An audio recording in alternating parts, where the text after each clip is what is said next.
You want to save some money and use rainwater in your garden? How about teaching your kids some business know-how with their own lemonade stand? Not so fast. You could actually be breaking the law. That's right. It looks like America is transforming from the land of the free into regulation nation. Julie Murphy set up a lemonade stand at an arts fair in Northeast Portland, but the business venture was soured when health inspectors showed up and shut her down. $120 license is what would give me the credentials to do so. Well, a veteran may lose his home all because of an American flag in his flower pot. His home all because of a small American flag that's there in his flower pot. 73-year-old Larry Murphy has been fighting his Jacksonville, Florida Homeowners Association for more than 2 years now. The association has ruled, or they have a rule, I should say, that only plants are allowed in the flower pots, and they have fined him more than $8,000. And if he doesn't pay, they could foreclose on his house.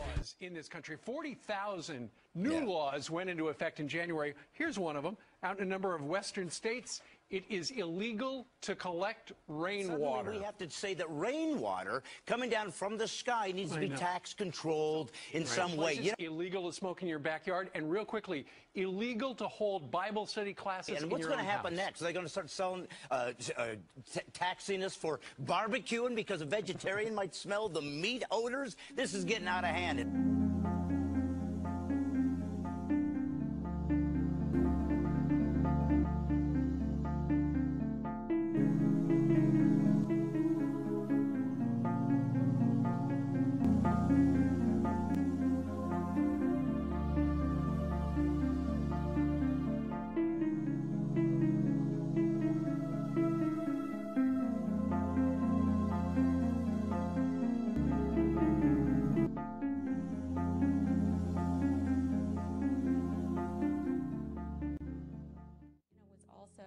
Selected for full pat down after the body scan. I can only speculate as to why she was selected for that. I asked and was refused any answer.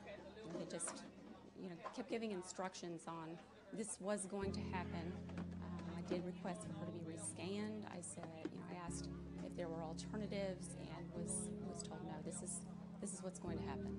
I don't want to get to do the videotape of the pat down because I felt that it was wrong. I felt that it was unnecessary, but not so much unnecessary as inappropriate for a child.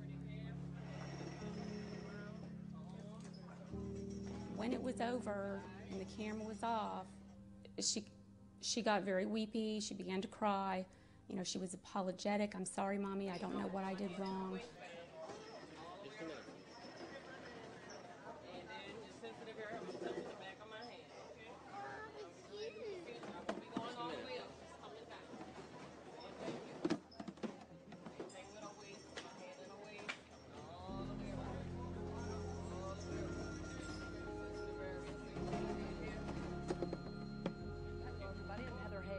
Tonight on Fox 4 News at 5:30, a 12-year-old wheelchair-bound girl was detained for nearly an hour at DFW Airport. She was trying to get through security.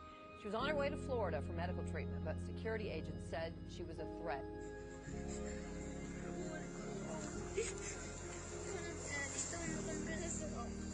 The upset little girl in the center of your screen in the wheelchair is 12-year-old Shelby Walzer. On Sunday, TSA agents at DFW Airport detained her because they claimed she had bomb residue on her hands. Agents would not allow her mom, Tammy, to get close to Shelby, so she started recording on her cell phone.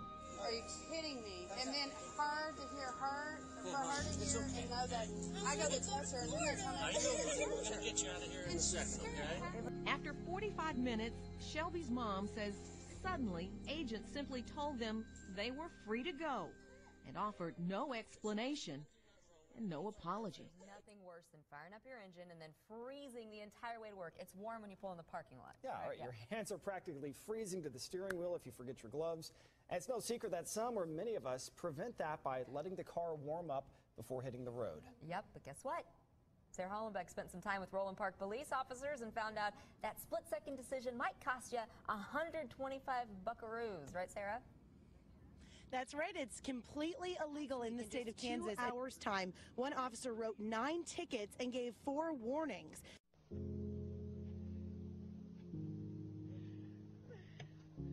What is this?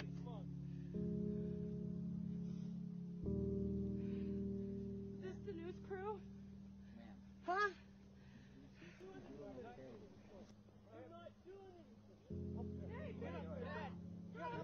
You go to jail, really? Steve! You want to go to jail?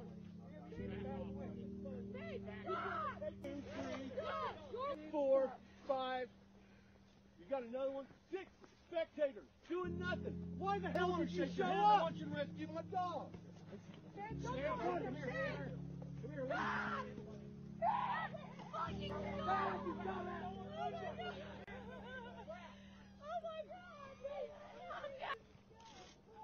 A very popular media analyst and political activist took to the streets to ask the average American if President Obama should repeal the Bill of Rights. He's going to repeal the Bill of Rights to help make sure that we can keep everybody safe here in the homeland. Is that the right decision? Should we get behind Obama to make sure that the ISIS threat doesn't rear its head here in America?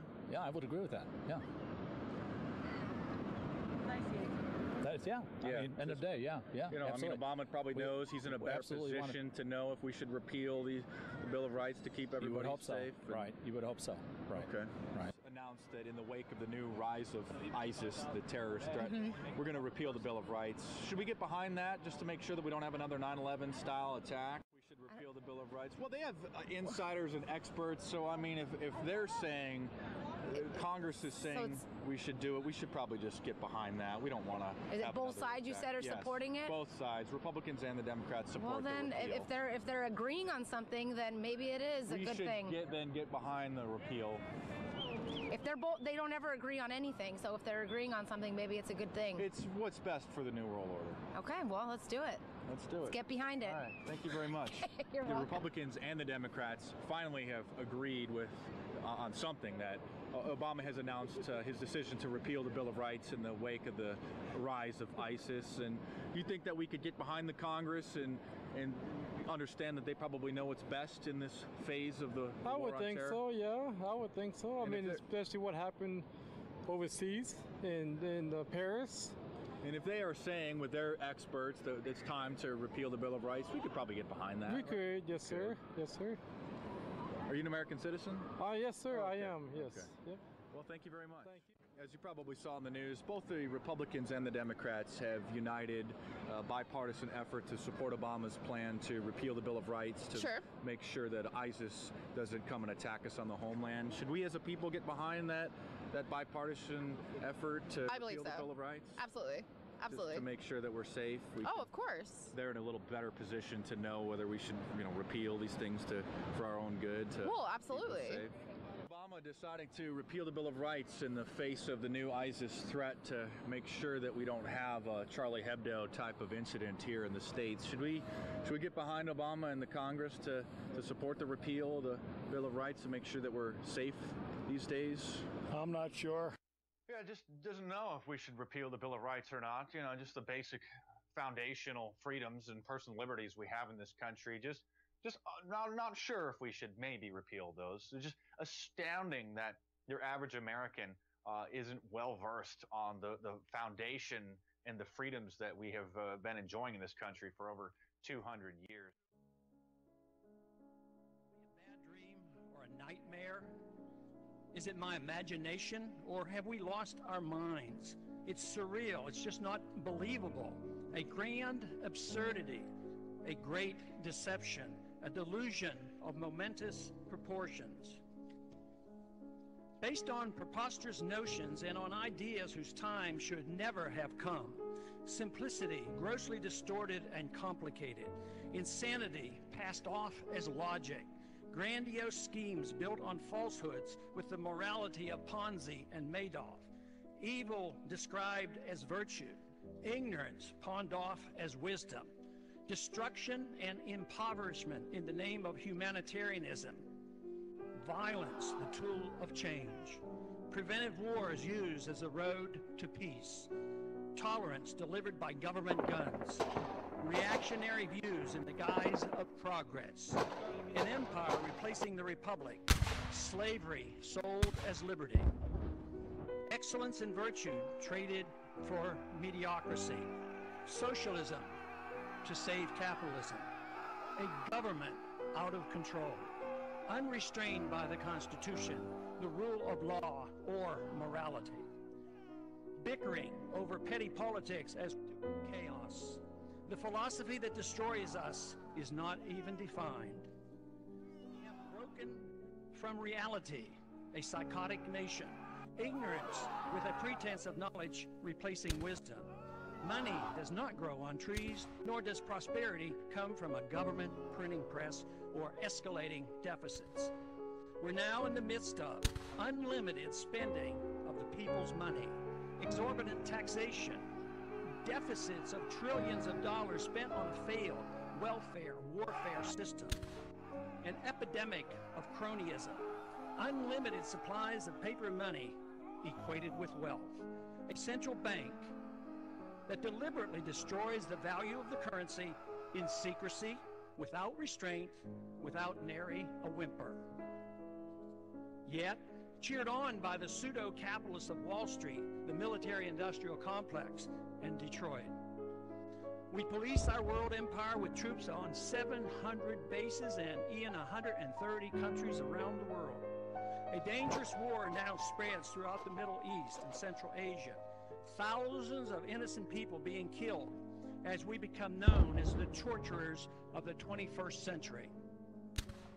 We assume that by keeping the already known torture pictures from the public's eye, we will be remembered only as a generous and good people. If our enemies want to attack us only because we are free and rich, proof of torture would be irrelevant. The sad part of all this is that we have forgotten what made America great, good, and prosperous. We need to quickly refresh our memories and once again reinvigorate our love, understanding, and confidence in liberty. The status quo cannot be maintained considering the current conditions. Violence and lost liberty will result without some revolutionary thinking. We must escape from the madness of crowds now gathering. The good news is the reversal is achievable through peaceful and intellectual means, and fortunately, the number of those who care are growing exponentially. Of course, it could all be a bad dream, a nightmare, and that I'm seriously mistaken, overreacting, and that my worries are unfounded. I hope so, but just in case, we ought to prepare ourselves for revolutionary changes in the not-too-distant future. I yield back the balance of my time.